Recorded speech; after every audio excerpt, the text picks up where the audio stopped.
Greetings, programs. This is Wretch. Welcome back to Citizen Sleeper 2 Starward Vector. And in the last episode, guys, we went and did a little bit of ice mining. And not only were we able to secure the Springtide's missing cargo that it lost, we also got some interesting loot and information along the way because we discovered that there was like a bunker hidden deep within the ice. I don't know if that's going to pertain to the story at all as we continue on, but it was really cool to see. And now we are about to go ahead and leave the Spindle, but before we do, I'm going to try and work some shifts here at the Venture Bar to see if we can go ahead and get this area complete. It's only risky, so it shouldn't be that big of a deal. We do have Lane chasing us, but traveling will get 3 of these off the clock. So I'm willing to go ahead and give it a shot, and then we decide what we're going to do from there. So let's go ahead and end this cycle. We need high dice to be able to really make this worth something. So we're kind of on a... Oh, there we go. That is exactly what I needed. Alright, so up here to the bar. Oh, went too high up. The Beltborn Venture. And big bucks, no whammies. Gambler's Friend, great.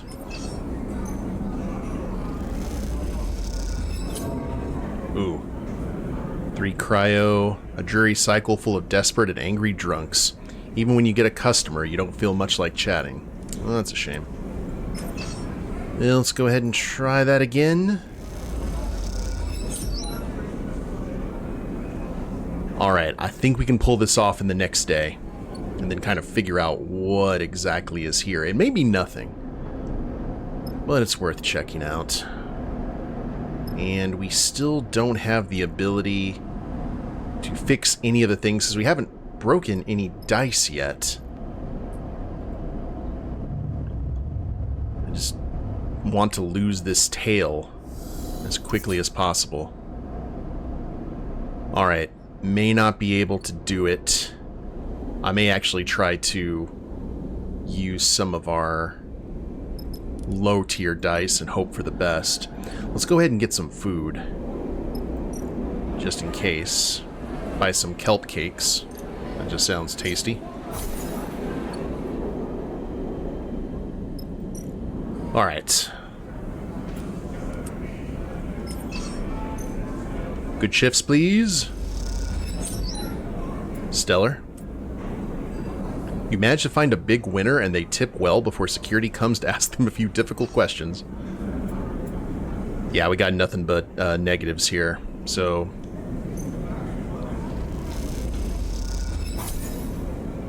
Chit-chat change hands and you keep the drinks coming, resulting in a few being thrown your way. Not bad. Oh, look at that. One measly pip. It can still happen, though. Hey, you found a member to vouch for you. Now you can play for your own winnings. That's cool. What did that do? Oh, it just lets us gamble. Now you're vouched for, you can play games in the casino, but you feel the eyes of security on you. People are usually suspicious of sleepers, but they get especially suspicious when you repeatedly win games of chance. Well, I mean... Oh, and now it's actually dangerous. Let's go ahead and use all of our dice. Whoops. The Beltborn Venture is stressful when you do well, and especially stressful when you do badly. Keep it going. Youch. Okay. Well, I'm not really going to mess around with the casino. There's nothing good down that road. So let's decide what we are going to do now. Let's go to the map and zoom out a little bit more. We've got the Helion Gate, and then we also have Flotsam, which is the ramshackle flotilla. We can go find Seraph's sister here, apparently, at Helion Gate. And actually, we only have a choice of 2. But if I recall correctly, our primary goal here... Oh no, that's at Wellspring. Where's Wellspring? Holmes Rock? Oh, that's not going to be for a while then. So we have a choice between the Helion Gate and Flotsam. Help Nemba. That's at Greenbelt. Investigate Hexport. Meet Cadet in the Scatter Yards. Make repairs, which we still haven't done yet. Find a tech in Flotsam. Yeah, let's go ahead and continue on the major story here, because I'm hoping we get the ability to repair our dice in this current state so they don't actually have to break. And this requires 4 fuel and -3 hunt. Let's go. Onward! It's hard to tell where Flotsam ends and the ships parked at its many docking bridges begin. As Seraphin docks with the station, you realize that the rig now looks like just another piece of accumulated technology. One more bit of driftwood added to the raft, hence Flotsam. I love this place. Seraphin smiles as he shuts down the engines. You never know what you'll find. You've been here before? Yeah, back when I first came to the belt. The crew I signed on with used to run salvage jobs out of here. Fun place to spend your wages. You see Bliss eyeing the station with what looks like both horror and fascination. You see the seals? They point out some twisted assemblage of ship parts. Total cowboy welds. They could pop any moment. Seraphin waves away their concerns. Oh, that's just the outer layer. I heard there's 6 or 7 in all, so if one fails, it's no problem. He stretches and turns to you. You gotta taste some of the stuff they grow in old Takahe. He kisses his fingers. That's the good shit. Oh, great. Bliss sighs. So many layers of redundancy and fallbacks that you have no hope of isolating a leak and fixing it. They rap on the wall of the rig. Sounds like a ship I know.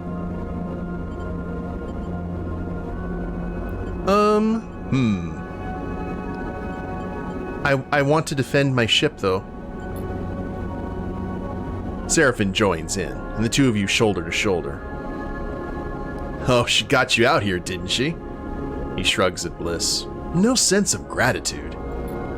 I was joking. Bliss looks a little hurt and drifts out of the cockpit, shaking their head. You go to follow, but Seraphin puts a hand on your shoulder. Sleeper? He looks suddenly serious. Remember what I said about getting checked out? There are artificers all over this place. It'll take a bit of searching, but we need to know what's going on with you. He meets your eye.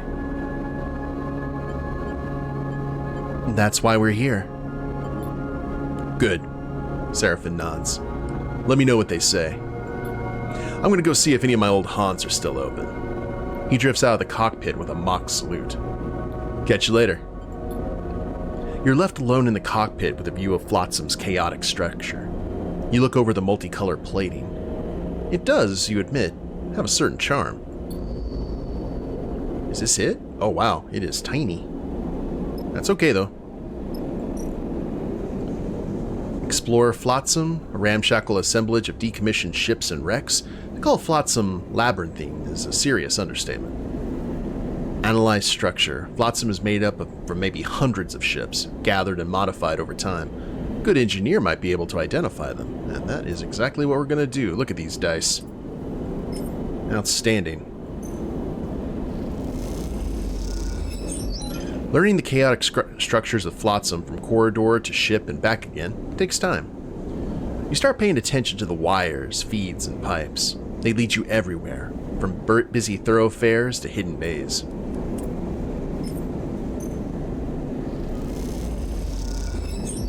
You start paying attention to the wires. Oh, you already got that one? Oh, we'll be able to do this in one go. You start paying... Yep, same thing.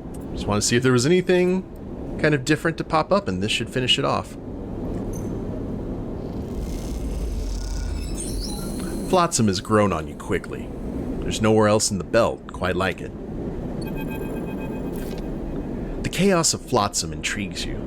Passage to passage, it's the most incoherent place you have ever visited.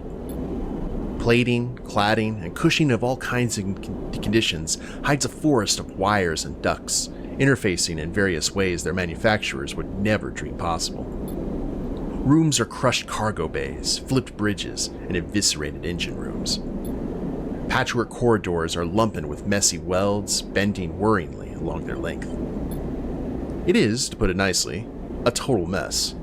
It's not that you don't like it, but finding an artificer, I don't know how to pronounce that word, I'm sorry guys, among this chaos has been more than a little challenging. This cycle, searching these winding passages once more, seeing only scrap merchants and junk shops, you have begun to wonder if Seraphin had any idea what he was talking about when he advised you to come here. A sleeper, the voice cuts through the pungent air. Well, I never. You glance in the voice's direction and find yourself looking at a small booth, piled with tech. Behind a fogged and scratched plastic screen is a meticulously arranged counter, the only clear spot in sight. At it, an older man with wet and wandering eyes sits neatly. Excuse me? The man's eyes widen. Jean Min. Apologies, I wasn't sure you'd even hear me. Jean Min tilts his head. I didn't mean to be rude, please. And he bows a little. That's okay. He smiles warmly, almost bowing again, his hunched shoulders accentuating the movement. How... He pauses, taking care with his speech now. How are you feeling, sleeper? He beckons you a little closer. I am Jean-Michel. Though please, to you, Jean-Mi. I work with machines. He sweeps a hand above his counter where you see configurations of tiny parts. Mostly small ones. He smiles. I'm not great. Of course. He chops with his hand to indicate a stool with a leg bar, meant for perching beside his counter, and such is the clarity and persuasiveness of his movement that you obligingly sit. Your presence is a rare honor here. He smiles and looks down into his lap. I am sorry if I make you uncomfortable. I am just very pleased to see you. That's okay. He looks up. Very kind of you to say. I can see your journey to me has not been easy, he says with genuine concern. You track his eyes across your body, noticing the scuff marks along your thick, vinyl-like skin, the replaced and broken parts of your body, the marks of violence. You pull your jacket a little tighter. Jean-Mi folds his hands over one another and places them on the counter. I do not know what your experiences have been, but I want to assure you that I see you as a person, a being, a soul, shall we say, as valid as any other. You look at Jean-Mi, his own age and wear also evident. A life of precise and careful work shaping his body into a reflection of his process. You note his unconfident way of speaking, which betrays a certain loneliness, a lack of patience. It's his turn to feel observed. I understand. You are kind. The frankness of the remark takes you by surprise. He looks down at his counter and begins to take apart a tiny piece of machinery that sits there. Many years ago, when I began my apprenticeship, I would find that whenever I saw something that, was not working well, I was fixated on it and its repair.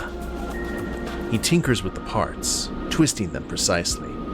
Of course, the belt is filled with this kind of dysfunctional detail. And so I was busy for many years with fixing these small things. He smiles in reminiscence. But now I find that when I am interested in a thing that is not working as it should, he sharply twists one of the parts between his fingers. It is because it might have some quality not yet foreseen or discovered. He releases the altered object into the air where it balletically, I've never heard that word before, twists in hypnotic display, like a spinning top whose movements are totally unpredictable. Jean-Mi smiles as you watch his hypnotic toy. I can see that you are in a process of becoming sleeper. He catches the spinning toy between a finger and thumb. Let me aid you in this. What do you mean? Jean-Mi's precise hands drop to a device around his neck. He deftly pulls a pair of goggles up to his face, masking his wet eyes. Hold still, sleeper. Something flickers inside the goggles, their face blank. Jean-Mi's hands play across buttons and switches on the exterior, tuning, focusing. Let's go ahead and let him work. When the goggles are finally lowered, they reveal a look of concern on Jean-Mi's face. I think you better come inside. He kicks off from his desk and disappears. A moment later, you hear a rattle and a small bulkhead door beside the booth that you had assumed was rusted shut creaks open. Jean-Mi beckons you inside. His workshop is even more cramped than you expected. As you enter, you are surrounded on all sides with netting holding bundles and bundles of terminals, servers, drives, and cables. At its center, a padded seat and a set of articulated arms mounted with sensors and tools fill the space. Is the seat, please? Jean-Mi gestures at it with a polite smile. What are you going to do? Not to worry. I only wish to examine you. It is non-intrusive. You tentatively settle on the seat, slipping your arms and feet into the straps meant to keep you from floating out if in zero-G. Jean-Mi floats beside you.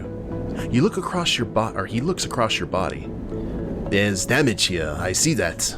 I will get to that. We will. But I see something else here as well. This is why you came. He looks at you solemnly. Yes.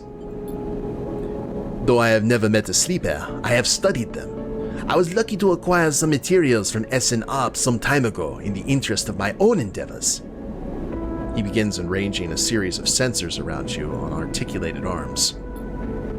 You are pleasingly distinct from those materials. His eyes flash with excitement. Am I right in thinking you have been modified?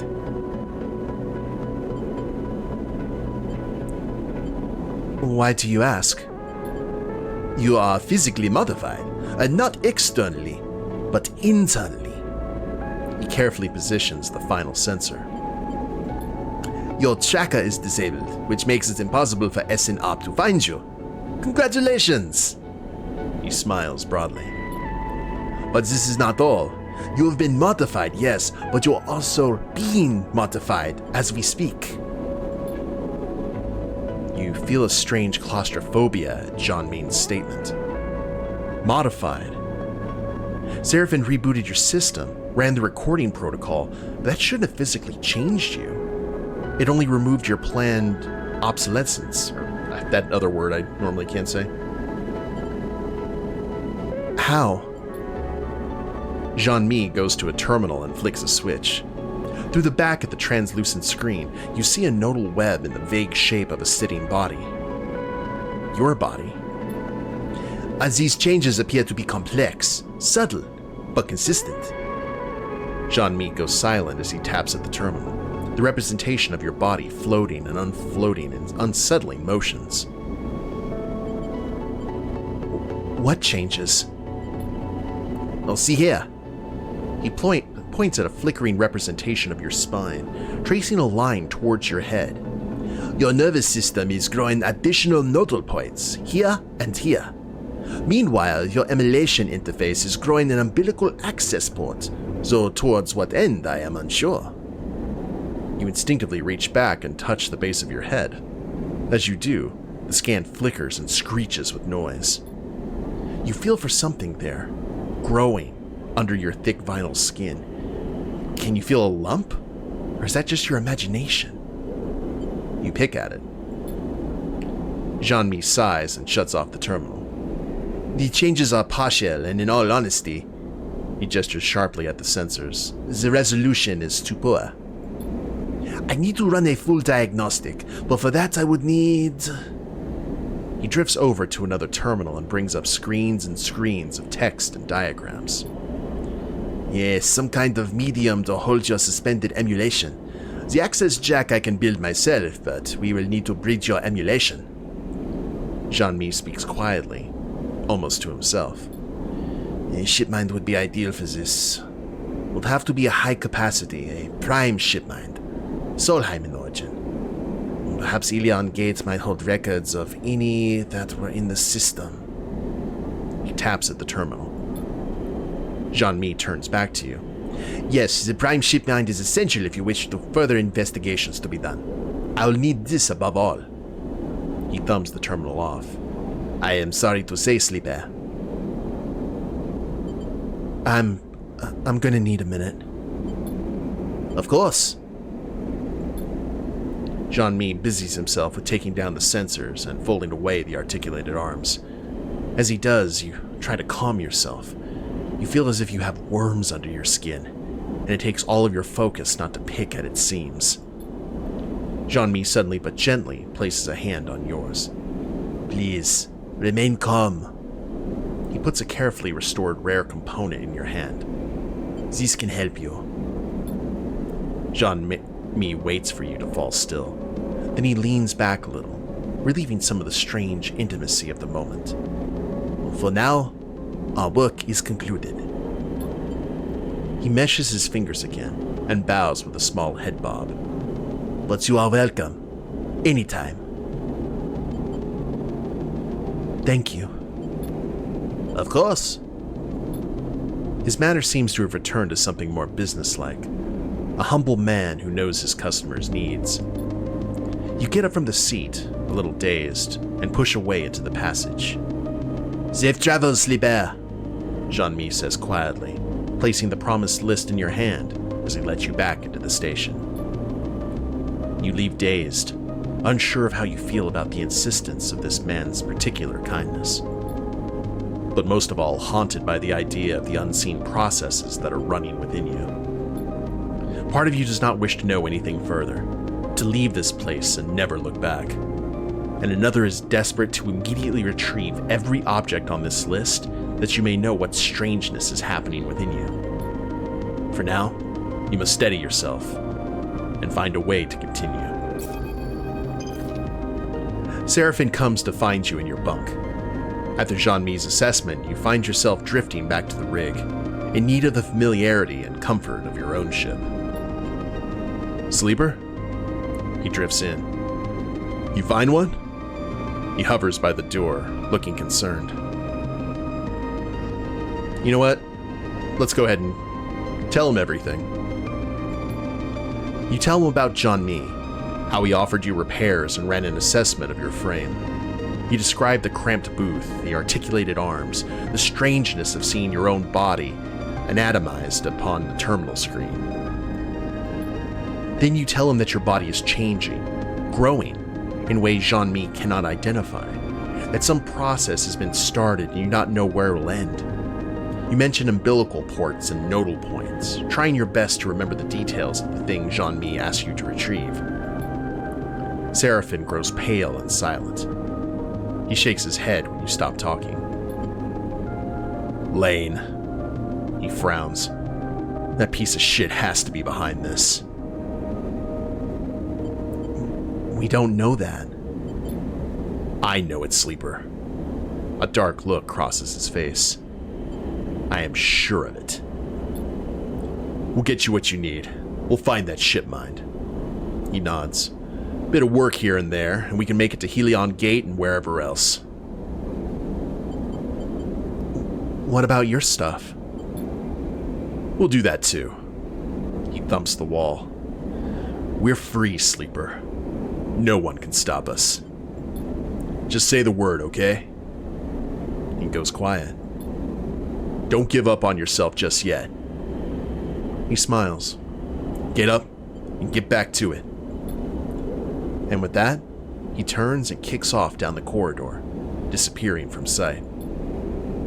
You wait a little while, staring at the stained ceilings of the bunks, letting the thoughts settle into your mind. And then, when you're ready, you get up and leave, dazed, with a stony determination growing in your chest.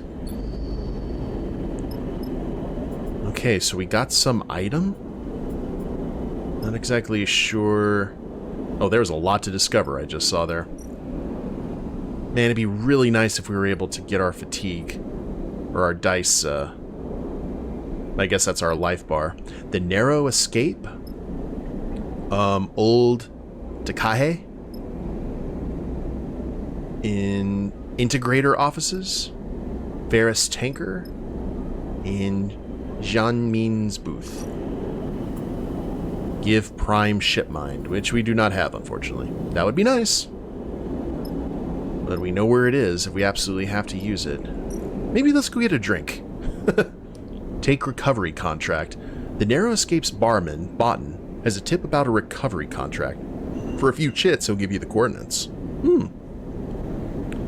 Payment, scrap and components, requirement, recover stranded rig.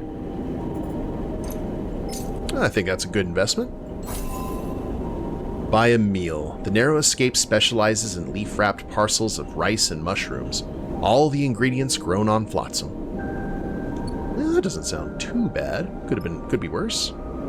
Is this more money opportunities? Flotsam maintenance. Buy engine components. Ooh, how many engine components do we have? We've got 3 engine components. I don't know what necessarily we need them for, though. Flotsam integration. Means meshing systems as well as scrap. So, ways to make some money and to buy engine parts. Work the hydroponics. And here's our way of buying supplies. Excellent. Well, we need to buy fuel. Ferris Tanker. Visiting fuel tanker. Ah, here's our fuel. Okay. And buy scrap components if we so wish. We got rare components. Trying to remember what exactly that is for. Stranded, and that looks very salvagey, which is great and what we specialize in. Let's take a look at the greater map, because now if we want to go, oh, we can go to Holmes Rock from here. So the breach is through the asteroids. But then to go all the way here to Helion requires 8. So we probably need to go ahead and spend some time getting some supplies here, or working, and kind of rocking that out. So we've got intuition and well, intuition is kind of what we're good at right now. Flotsam needs constant work to keep it sealed and safe. The integrators are volunteers and can always use some help. Indeed. Some raw scrap. Okay, cool. So we can just grab that outright instead of scrap components. I'm gonna wait because we're gonna have to use so much fuel to get to the other side of the station. Well, let's take some time, see what happens along the way here. Oh, we still have some stress. Ugh.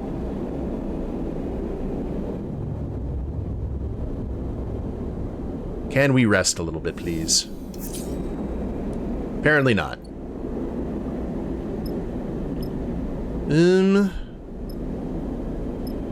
Well, wait a minute. I think we can. If we go here into the bunks. Right, reduce stress when not... Yes. Worth it. Sometimes necessary to rest, or at least try to, in the compact bunks of the rig. This will help you reduce stress when not on a contract. Perfect.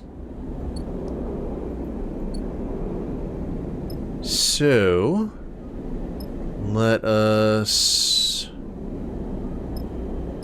head back here, grab some more coin,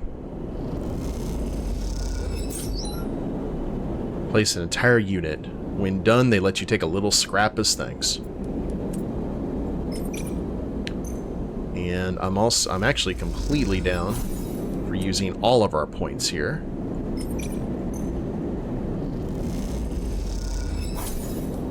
then that'll push our money. And if we lose a little bit, we can just grab some...